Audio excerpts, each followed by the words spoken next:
మాట్లాడుతున్నట్లుగా మనం చూస్తున్నాం. ఏంటి అంటే ఈ ధాన్యము ఉన్నప్పుడు సంతోషం, ద్రాక్ష రసము ఉన్నప్పుడు, ద్రాక్ష గొలము పంట ఉన్నప్పుడు సంతోషం.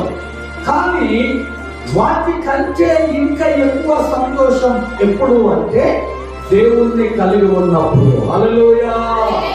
దేవుడు మనలో ఉన్నప్పుడు, దేవుడు మనలో ఉన్నప్పుడు ఈ ధాన్యము కంటే, ద్రాక్ష గొర్రెల కంటే, ఇంకా ఈ లోకంలో ఉన్నటువంటి వాటికంటే గొప్ప సంతోషం ఏంటంటే దేవుడు మనలో ఉన్నప్పుడు గొప్ప సంతోషం పోయినారా. కనుక మనము దేవుణ్ణి కలిగి ఉండడం అనేది, దేవునితో నడవడం అనేది ఇది చాలా మంచిదన్నమాట.